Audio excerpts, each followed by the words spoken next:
Hello, എൻ്റെ ഒരു പുതിയ വീഡിയോയിലേക്ക് എല്ലാവർക്കും സ്വാഗതം. ഞാനിവിടെ പരിപ്പിടാതെ ഒരു സാമ്പാർ വയ്ക്കുന്ന എങ്ങനെയാണെന്ന് നോക്കുന്നത്. അപ്പം ഞാൻ കഷ്ണങ്ങളൊക്കെ ഇവിടെ അരിഞ്ഞ് കഴുകി എടുത്തിട്ടുണ്ട്. എനിക്ക് കിട്ടിയിരിക്കുന്ന കഷ്ണങ്ങൾ ഇന്ന് കോവയ്ക്ക, കാരറ്റ്, ചേന, വാഴയ്ക്ക, പടവലങ്ങ, കപ്പളങ്ങ ഇങ്ങനെയൊക്കെയുള്ള കഷ്ണങ്ങളാണ്. ഇനി അതിൻ്റെ കൂട്ടത്തിൽ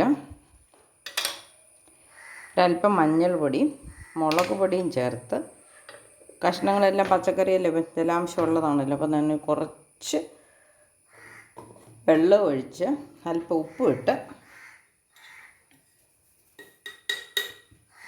അടുപ്പത്ത് വയ്ക്കുകയാണ്.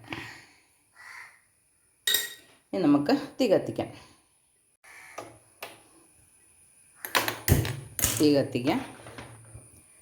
കുക്കർ അടച്ചു വയ്ക്കാം. കുക്കർ അടച്ചു. അവിടെ ഇരുന്ന് 2 വിസിൽ കേൾക്കുമ്പോഴത്തേനും കഷണങ്ങളൊക്കെ നല്ല മയത്തിൽ വെന്തിരിക്കും. അപ്പോൾ തന്നെ നമുക്കൊരല്പം സാമ്പാർ പൊടി ഉണ്ടാക്കാം. നമ്മൾ സമയം ലാഭിക്കാൻ വേണ്ടി പെട്ടെന്നുണ്ടാക്കുന്ന സാമ്പാറാണല്ലോ. അപ്പോൾ നമുക്ക് കുക്കറിലെ കഷ്ണങ്ങൾ വേകുന്ന ഒപ്പം തന്നെ ഈ കഷ്ണങ്ങളും ഇവിടെ വെന്തോളും. ഇതിനകത്ത് മുരിങ്ങക്കോലിനും നമുക്ക് അല്പം ഉപ്പിട്ട് കൊടുക്കാം. ഉപ്പും ഒരല്പം സബോളയും കൂടി ഇട്ടിട്ടുണ്ട്. ഇനി അത് അവിടെ ഇരുന്ന് ഒന്ന് മൂടി വെച്ച് നമുക്ക് വേവിക്കാം. കുക്കറിലെ കഷ്ണങ്ങൾക്കൊപ്പം ഇതും വെന്ത് വന്നോളൂ. അപ്പം വറക്കാനൊരു പാത്രം എടുത്ത് വെച്ചിട്ടുണ്ട്. ഇതിലേക്ക് ആദ്യം നമുക്ക് പരിപ്പ്, ഒരു 2 സ്പൂൺ പരിപ്പും 1 സ്പൂൺ അരിയും 1 സ്പൂൺ ഉഴുന്നും കൂടെ ഞാൻ കഴുകിയെടുത്താണ്, കുതിർന്നിട്ടൊന്നുമില്ല. അതിട്ട് ഇളക്കി കൊടുക്കാം. ഇതുപോലെ ഒരു പൊടി നമ്മൾ കയ്യിൽ സ്റ്റോക്ക് ഉണ്ടെങ്കിൽ വളരെ പെട്ടെന്ന് നമുക്ക് സാമ്പാർ ഉണ്ടാക്കാം.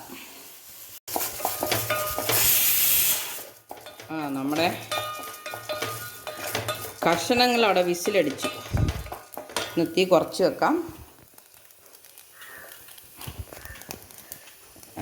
ഒന്നോടെ വിസിലടിച്ച് കഴിയുമ്പോൾ ഇതിപ്പം അരിയും ഉഴുന്ന് പരിപ്പ് ഇത്രയാണ്. ഇത് വാങ്ങിക്കുന്ന സാമ്പാർ പൊടിക്കകത്ത് ഇതൊന്നും കാണില്ല. അപ്പം നമുക്ക് മല്ലിപ്പൊടി, മുളക് പൊടി, പിന്നെ ഉലുവ, കായം ഇത്രയൊക്കെയല്ലേ ഉള്ളൂ.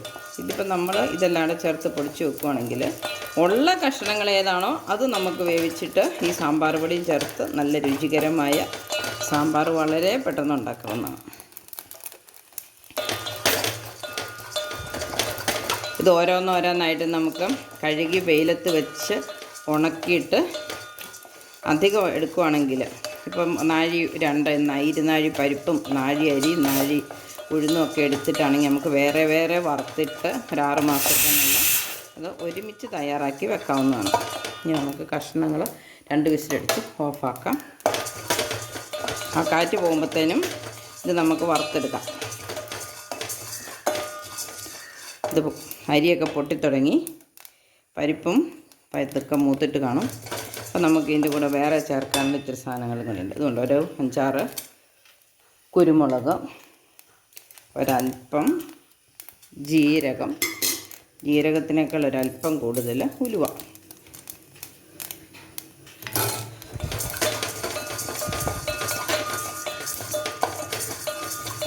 പരിപ്പ് ചുമന്ന പരിപ്പായിരുന്നു.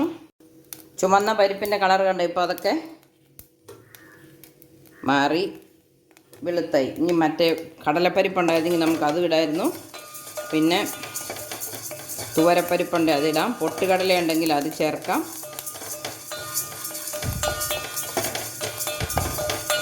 മല്ലിയും മുളകും ചേർക്കാം. ഞാനൊരു അല്പം കായം എടുത്ത് വെച്ചിട്ടുണ്ട്, അതും കൂടെ ചേർക്കാം. കായപ്പൊടി ഉണ്ടെങ്കിൽ ഇത് ഇതിനകത്ത് ഇടണമെന്നില്ല, കായപ്പൊടി ചേർത്താലും മതി.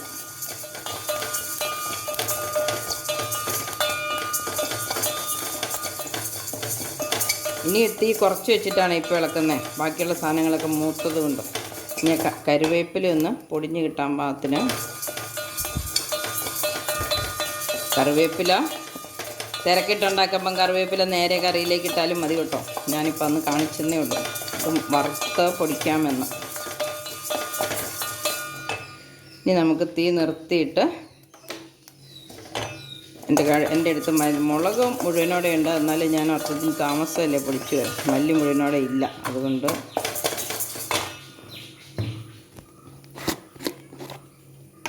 തീ നിർത്തി നമുക്കിതിനകത്തൊരൽപ്പം മുളക് പൊടി, 1 ടീസ്പൂൺ മുളക് പൊടി ഇട്ടിട്ടുള്ളൂ. ഒരല്പം മുളക് പൊടി നമ്മൾ ചേർത്ത് വെച്ചിരിക്കുന്നതാണല്ലോ. അതിനൊപ്പം മല്ലിപ്പൊടി ഇടുന്നുണ്ട്.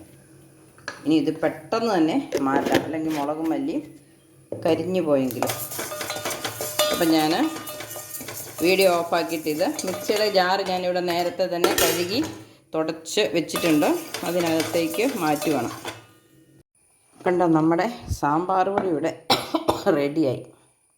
ആ കായത്തിൻ്റെ കറിവേപ്പിലയുടെ ഒരു അരിയുടെ ഒക്കെ കൂടെയുള്ള ഒരു നല്ലൊരു മണമുള്ള സാമ്പാർ പൊടി. ഇത് നമുക്ക് അല്പം മഞ്ഞൾ ചേർത്തില്ല, മഞ്ഞളും കൂടെ ചേർത്ത് സാമ്പാർ കഷ്ണങ്ങളിലിടാം. നമ്മുടെ കഷ്ണങ്ങളൊക്കെ ഇവിടെ നന്നായിട്ട് വെന്ത് വന്നിട്ടുണ്ട്.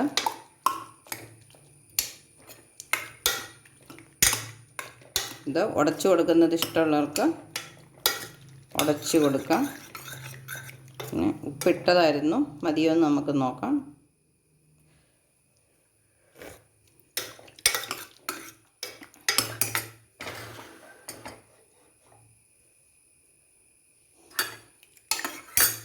നമുക്ക് ഈ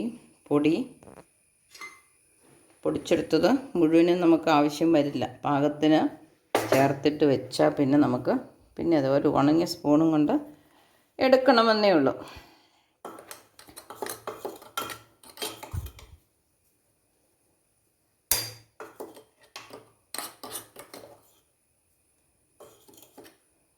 പരിപ്പിടാത്തതല്ലേ, പിന്നെ നമ്മൾ പരിപ്പും അരിയൊക്കെയാണ് ചേർത്തിരിക്കുന്നത്. അതുകൊണ്ട് എരിവൊന്നും അധികമായി പോകുകയില്ല.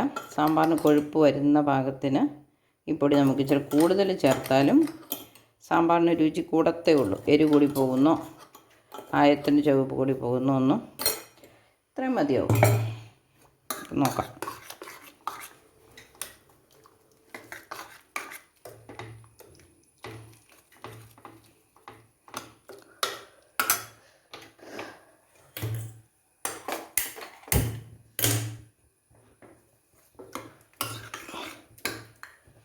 തീ കുറച്ച് വെക്കാം. അവിടെ ഇരുന്നൊന്ന് പതുക്കെ തിളക്കട്ടെ. കടുക് പൊട്ടിക്കാനായിട്ട് ഒരു പാത്രം നമ്മളെടുത്തു. അതിനകത്ത് വെള്ളം പറ്റി നമുക്ക് എണ്ണ ഒഴിച്ച് കൊടുക്കാം.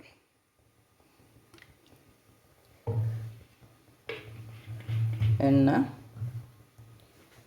ചൂടായി വരുന്നുണ്ട്.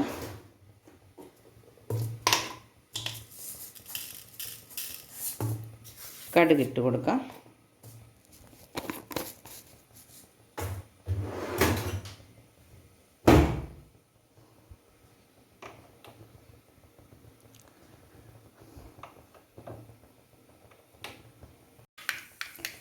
കടുക് പൊട്ടി അതിനകത്ത് ഒരല്പം പേരിന് മാത്രമായിട്ട് അല്പം നമുക്ക് ഉള്ളി ഇട്ട് കൊടുക്കാം. ഇനി നമ്മളതിനകത്തേക്ക് ഇട്ട് കൊടുക്കുന്നത് വെണ്ടയ്ക്കയാണ്. 2 തരം വെണ്ടയ്ക്കയുണ്ട്. ഇപ്പോൾ ഇട്ട് കഴിയുമ്പോൾ കണ്ടു.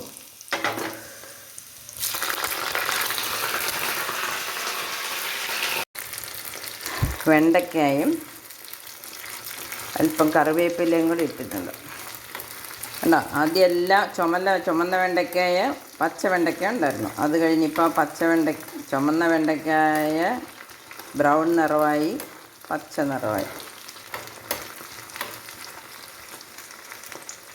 ഇങ്ങനെ ഇടുവാണെങ്കിൽ വെണ്ടയ്ക്കയ്ക്ക് കൊഴുപ്പ് വരില്ല. അപ്പം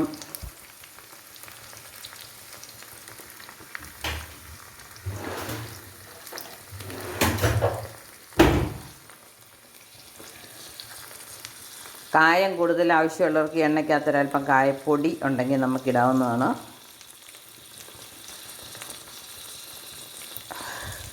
ഇതവിടെ ഇരുന്ന് ഒന്ന് മൂത്തോ വരട്ടെ അല്ലേ. ഇനി ഇതിലേക്ക് നമുക്ക് നമ്മൾ വേവിച്ച് വെച്ചിരിക്കുന്ന മുരിങ്ങക്കോല് ഇട്ട് കൊടുക്കാം. ഉപ്പും ഒരല്പം ഉള്ളിയിട്ട് വേവിച്ച് വെച്ചിരുന്ന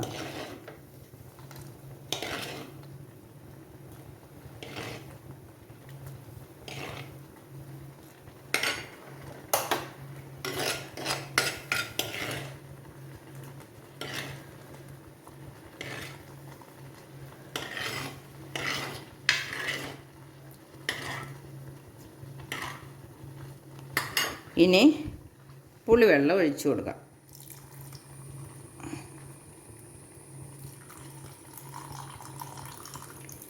മാങ്ങയും തക്കാളിക്കായും ഒന്നുമില്ല, അതുകൊണ്ട് അത്രയും പുളി വേണമായിരിക്കും. ഇനി പോരെങ്കിൽ നമുക്ക് വേറെ ഒഴിച്ചു കൊടുക്കാം. അപ്പം നമ്മുടെ സാമ്പാർ നല്ല സാമ്പാർ പോലെയായി വരുന്നുണ്ടല്ലേ. ഇനി നമുക്ക് കടുകും കൂടെ പൊട്ടിച്ച് ഉള്ളി മൂപ്പിച്ച് വെണ്ടയ്ക്കായി മൂപ്പിച്ച് ചേർക്കാം.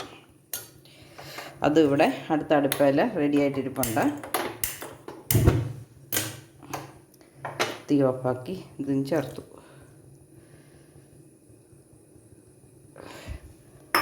അപ്പം 3 അടുപ്പയിലായിട്ട് വെക്കണമെങ്കിൽ നമുക്ക് ഒരേ സമയം കഷണവും നിങ്ങൾ വേവുന്ന സമയം കൊണ്ട് മുരിങ്ങക്കോലും തക്കാളിക്ക ഉണ്ടെങ്കിൽ അതും കൂടെ വേറെ വേവിക്കാം. പിന്നെ വെണ്ടയ്ക്കൊക്കെ എണ്ണയ്ക്കകത്ത് അതും വറുത്തെടുക്കാം. 3ഉം കൂടെ യോജിപ്പിച്ച് കഴിയുമ്പം നമ്മുടെ സാമ്പാറായി. ഇനി അത് നല്ല കൊഴുപ്പുണ്ടോ. ഇത് പരിപ്പിടാത്ത സാമ്പാറാണെന്ന് ആരെങ്കിലും പറയുമോ? ഈ സാമ്പാർ ഉണ്ടാക്കാൻ നമുക്ക് ആകെ 5 മിനിറ്റ് സമയമേ ഉള്ളൂ. പരിപ്പ് വേകുന്ന സമയം പോലും ആയില്ല. അതിന് മുമ്പിൽ നമ്മൾ സാമ്പാർ ഇവിടെ റെഡിയാക്കിയെടുത്തു. നല്ല സൂപ്പർ സാമ്പാർ. കുട്ടിയാല നിലത്ത് നിൽക്കില്ല. അപ്പം നമുക്ക് ഇങ്ങനത്തെ ഇച്ചിരി പൊടി നമ്മുടെ കൈവശം ഉണ്ടെങ്കിൽ ഇത്രയും പോലും സമയം വേണ്ട. പൊടി വറുക്കുന്ന സമയം, പൊടി ഉണ്ടാക്കുന്ന സമയം, വറുത്ത് പൊടിക്കുന്ന സമയം കൂടെ നമുക്ക് ലാഭം കിട്ടും. ഇപ്പം പെട്ടെന്നൊരു സാമ്പാർ വേണമെങ്കിൽ നമുക്കെപ്പോഴും പരിപ്പിടാതെ വേഗം ഉണ്ടാക്കാം. ഇപ്പോൾ കറി തിളച്ചു, തീ ഓഫാക്കി. നല്ല കൊഴുപ്പ് നമ്മുടെ ഉഴുന്നും പരിപ്പും അരിയൊക്കെ കൂടെ വറുത്ത്. ഇനി നമ്മൾ പറഞ്ഞില്ലേ പൊട്ടുകടല ഇങ്ങനെയൊക്കെ ഉണ്ടെങ്കിൽ, ഇങ്ങനെ നമ്മളെല്ലാം കൂടെ വറുത്ത് നമ്മുടെ കൈവശം ഉണ്ടെങ്കിൽ നിമിഷം നേരം കൊണ്ട് നമുക്ക് സാമ്പാർ ഉണ്ടാക്കാം. അപ്പം നമുക്കിനി ഇതുപോലെ എല്ലാവരും ഒരു സാമ്പാർ പൊടിയൊക്കെ ഒന്ന് ഉണ്ടാക്കി വയ്ക്കണം കേട്ടോ. അതുപോലെ എൻ്റെ വീഡിയോ ഇഷ്ടപ്പെട്ടെങ്കിൽ ഷെയർ ചെയ്യണം, ലൈക്ക് ചെയ്യണം. സബ്സ്ക്രൈബ് ചെയ്യാത്തവർ സബ്സ്ക്രൈബ് ചെയ്യണം. അപ്പം മറ്റൊരു വീഡിയോ ആയിട്ട് നാളെ 5 മണിക്ക് വരാം. അതുവരെ ബൈ.